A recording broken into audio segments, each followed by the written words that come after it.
حضور نبی کریم صلی اللہ علیہ وآلہ وسلم آپ نے فرمایا، حضور فرماتے ہیں کہ اللہ مومن بندے کی توبہ سے اس سے کہیں زیادہ خوش ہوتا ہے۔ جو بندہ سفر کر رہا ہو،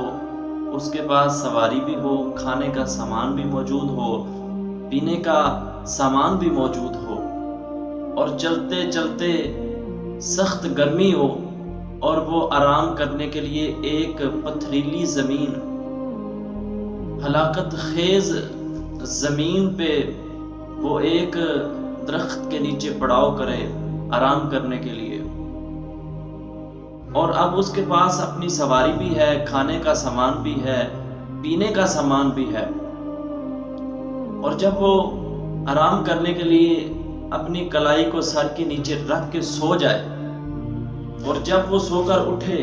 اور دیکھے کہ اس کی سواری اس کے پاس موجود نہیں، اس کے کھانے کا سامان موجود نہیں، اس کے پینے کا سامان موجود نہیں، اب وہ اپنے کھانے پینے کے سامان کو اور اپنی سواری کو ڈھونڈنے کے لیے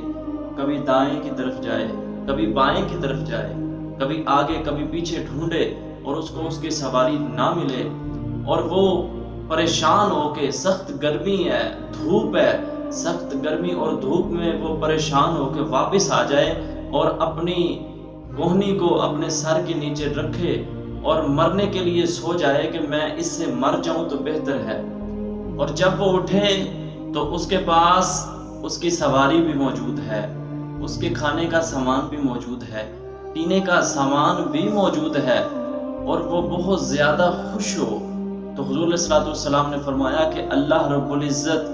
اس بندے سے کہیں زیادہ خوش ہوتا ہے جو مومن بندہ اللہ کی بارگاہ میں توبہ کرتا ہے۔ تو اسی لیے اللہ رب العزت نے قرآن مجید فرقان حمید میں ارشاد فرمایا کہ ان اللہ یحب التوابین، اللہ توبہ کرنے والوں کو پسند فرماتا ہے۔